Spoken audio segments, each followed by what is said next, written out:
Marilah menuju kejayaan. Marilah menuju kejayaan. Allah Maha Besar. Allah Maha Besar. Tiada Tuhan melainkan Allah. Panggilan agung bersahut-sahutan di setiap masjid di Maghribi ini memanggil umat Islam menuju kejayaan.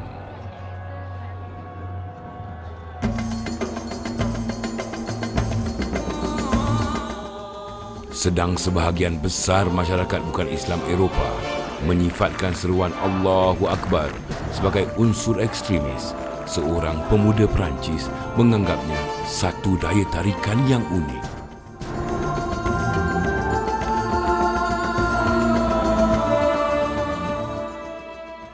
Dia meninggalkan kota Paris yang semakin hangat dengan Islamofobia untuk mencari ketenangan jiwa di Maghribi.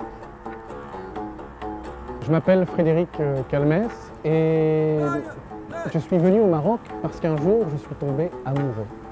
Je suis tombé amoureux de la musique arabe.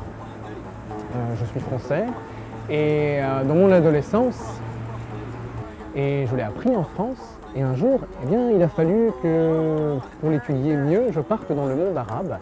Et je suis parti où? Je suis parti au Maroc.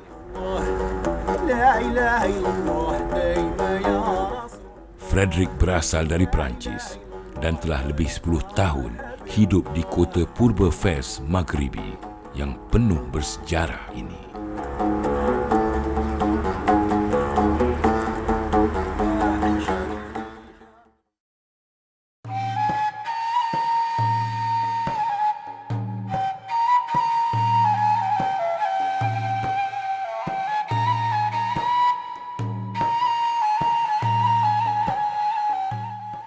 Le Maroc, c'est un pays extraordinaire puisque les cultures et les traditions, la culture traditionnelle est préservée comme pratiquement nulle part ailleurs dans le monde arabe.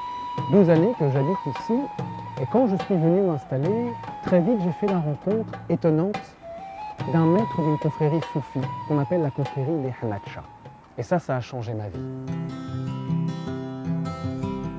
Maghribi, sebuah negara Islam di utara benua Afrika. Laut Mediterranean memisahkannya dengan benua Eropah. Semasa zaman kegemilangan Islam, tentera Islam mendarat di Spanyol dari Maghribi dan menjajah negara itu lebih 700 tahun. Maghribi pula pernah dijajah Perancis selama 44 tahun dan hingga kini bahasa dan budaya Perancis masih ketara.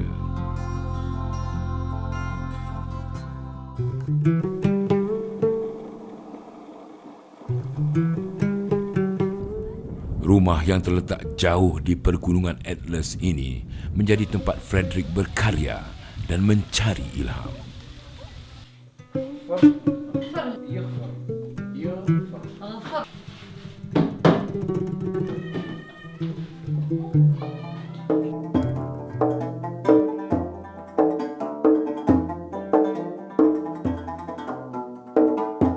Alunan irama muzik sufi ini adalah salah satu punca utama Frederick berhijrah ke Maghribi. Dia fasih berbahasa Arab dan mengamalkan budaya Islam dengan selesa. Mereka menerimanya seperti saudara sendiri walaupun Frederick belum melafazkan syahadah.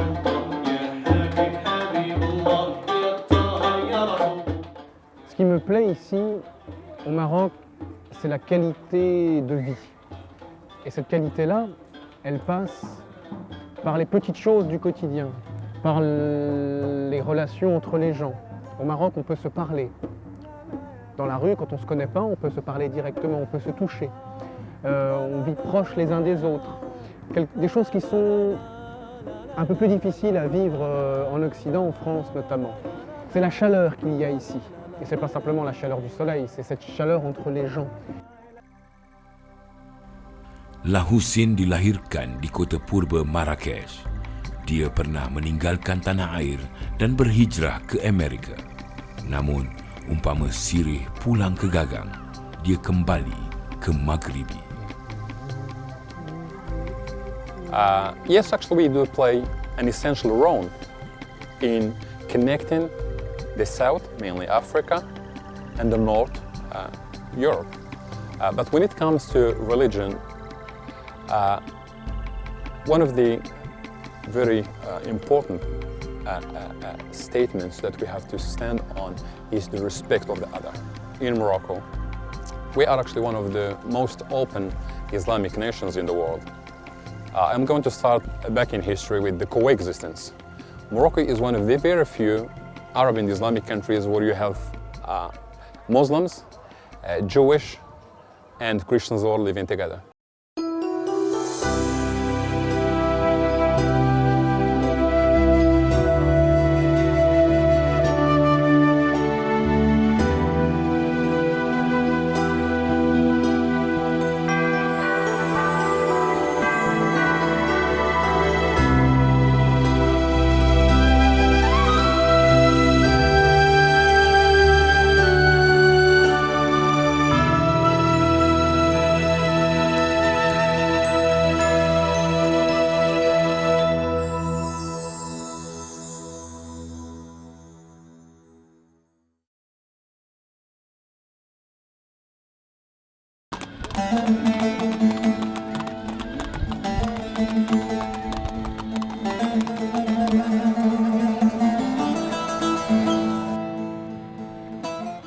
Pada 1956, setelah 4 dekad di bawah jajahan Perancis, Maghribi mendapat kemerdekaan. Tapi unsur barat dari Eropah telah lama meresap ke dalam kehidupan masyarakat Maghribi yang kebanyakan berketurunan Arab dan juga Berber. Salam. I was born and raised in the old city, the old Medina of Fez. Grown up in a traditional family. My father is a religious guy. When we say religious, it means moderate religious, meaning he prays, he fasts, he reads the Quran, but he's tolerant towards the other. I was raised in a traditional way.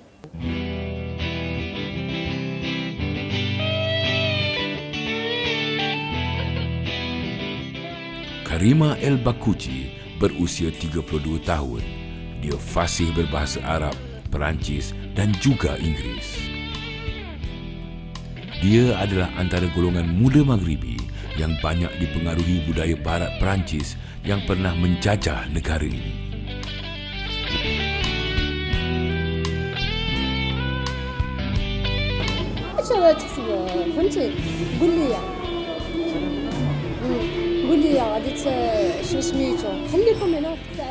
I'm a people person. I like to talk to people. I embrace other cultures. I like to get to know the other. I realize that the other doesn't scare me. It's the opposite. I want to get to know them. And I want them to know me, to know my culture through me, to get to know the real Moroccan women, like a woman in Morocco, meaning a Muslim Arab woman. Or let me say it differently, a Muslim African Arab woman, because in our culture we're African Arab, we're not just Arabs.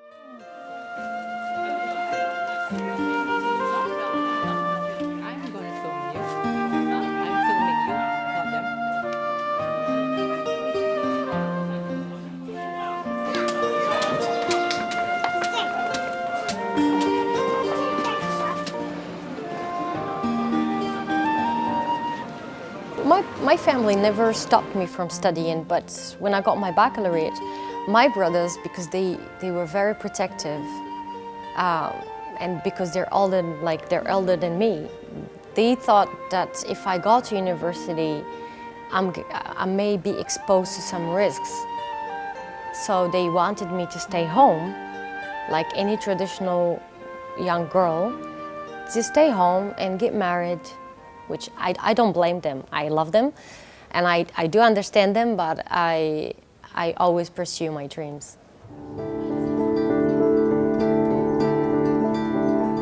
Lahusin berpendapat arus perubahan dan budaya barat yang melanda Maghribi tidak dapat dibendung, apatah lagi kerana ia begitu dekat dengan benua Eropah. The change has advantages and disadvantages. So what change are we talking about? Is it seeing the old woman in that beautiful jalaba or kaftan, beautifully dressed, with the concern of not bringing the shame to the society?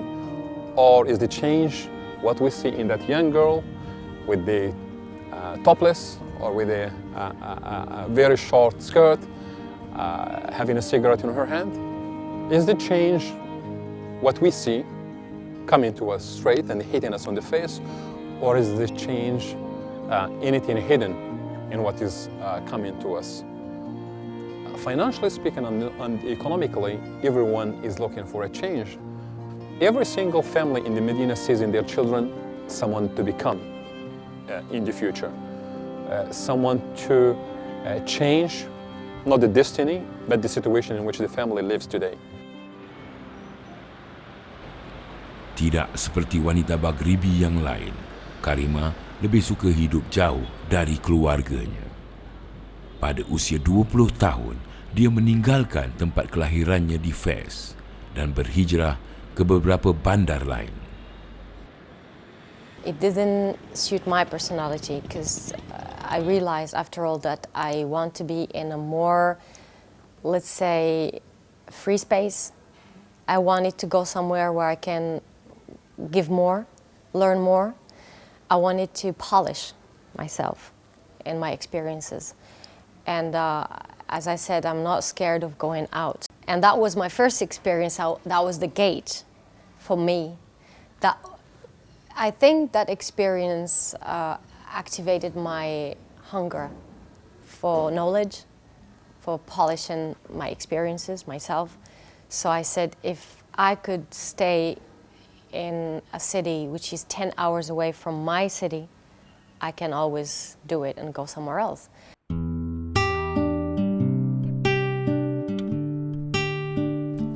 Karima masih mencari jawapan. Adakah mahu terikat dengan budaya wanita Arab ataupun hidup bebas sebagai wanita moden? Yeah, bye-bye. I believe there are many examples like me, like many ladies or women out there like me, who wants to be work. They want to work. They want to give. They want to be heard. They have personality, and it should not scare the man. It's the opposite. The Arab man should welcome women like us. Let's say we're hardcore. We fight.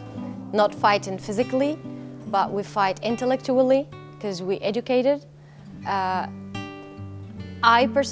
respect the Arab man.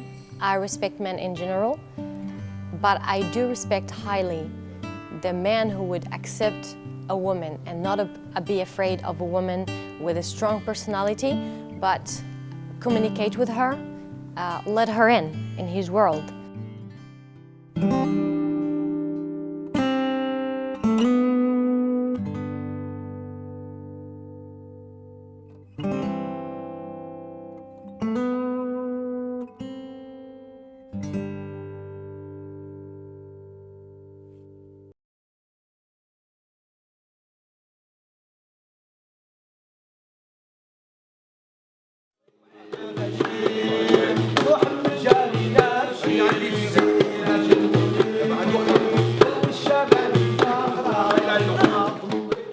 Frederick telah menemui ketenangan jiwa dalam muzik kerohanian.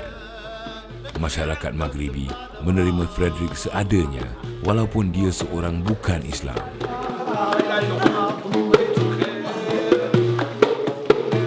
Des gens qui sont venus nous voir, des étrangers qui sont venus nous voir et qui ont dit « Mais tu es un étranger, comment se fait-il que là, tu fasses partie de la confrérie? Est-ce que tu es converti ?» Non, je ne suis pas converti, je leur ai répondu. Et ils étaient extrêmement étonnés de découvrir comme ça autant de tolérance dans l'islam.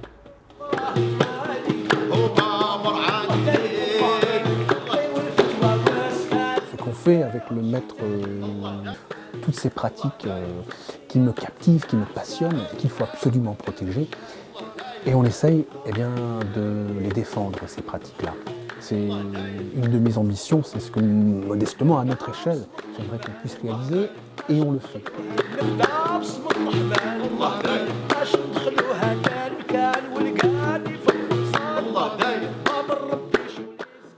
Bagilah Husin yang pernah tinggal di Amerika, keputusan pulang ke tanah air membawa konflik dalaman yang masih terus dirasakan. One of the many things, that you always struggle with is going back to your homeland and do the best you can to help the community. But once you get into the Western civilization, that's where your mind, is in a state of loss. Whether your community wants you back with the foreign ideas, do they want you back with a culture that is not theirs? They obviously expect the aid, because it's a very basic community. But to put up with the change that I am going to bring, is that going to be allowed or not? So upon my arrival, when I came back here, it's a contradictory situation. It's the change that we want, but how is the question. Everyone is expecting to embrace a change. But the tool used to change the community is the question. Bagi Karima pula, kebebasan dan hidup yang moden tidak mengubah pegangan dirinya sebagai wanita Islam. Walaupun tidak berhijab, akidahnya terhadap agama Islam tidak berubah.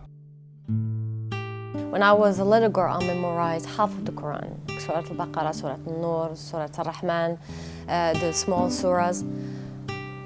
But I started to forget them.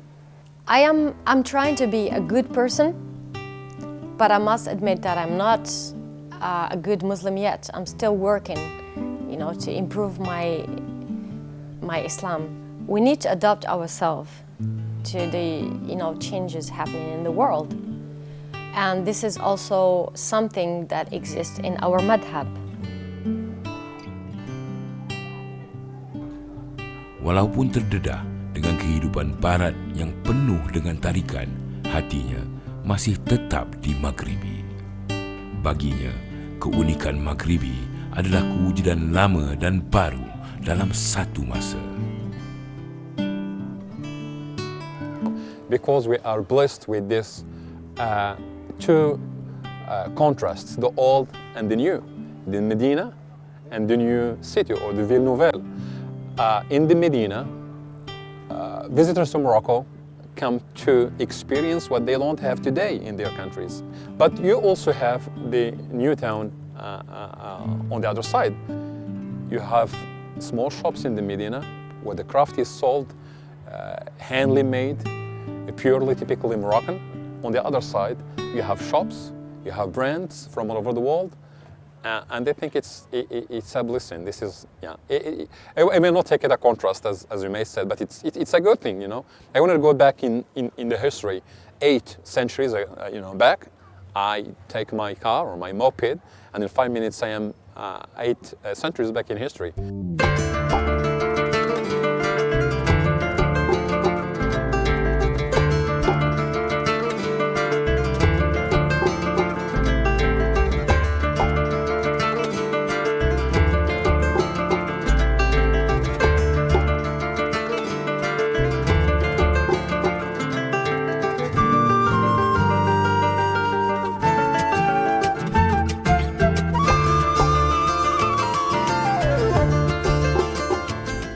kehidupan berbeza.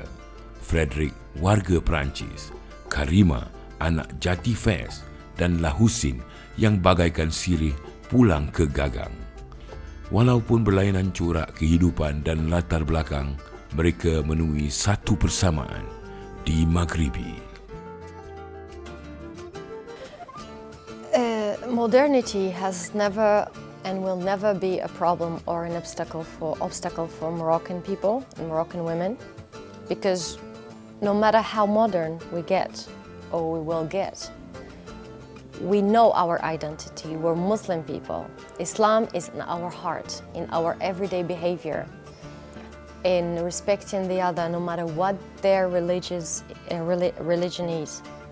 We know that we belong, like our religion is Islam, our God is Allah. Being modern is just going with the flow of life. A marvelous future I can see, I can tell. Morocco is developing its relationships to the West, and we are promoting our country in a good way. We're giving a good example of that Muslim country that accommodates the different and that hosts the other. As long as we do preserve the patrimony that we have in Marrakesh, I think there is no other fear. Because if we don't preserve that patrimony, the reason which brings the foreigners to visit my country, there will be no other reason for them to come and visit. Et du coup, je suis venu au Maroc, l'islam est dans mon cœur, je vis avec des musulmans, je fais partie d'une confrérie soufie, mais je ne me suis jamais converti. Ils ne me l'ont jamais demandé, et puis, au contraire, comme je disais, et du coup, eh bien, mon engagement spirituel dans la confrérie, c'est devenu ça, ce témoignage de la tolérance, alors qu'aujourd'hui, partout dans le monde, l'islam est décrié, l'islam est critiqué, notamment dans les médias partout. On dit très souvent du mal de l'islam et on le comprend mal. Eh bien, c'est une façon pour nous de montrer qu'il y a autre chose, que l'islam est aussi plein de tolérance et d'ouverture.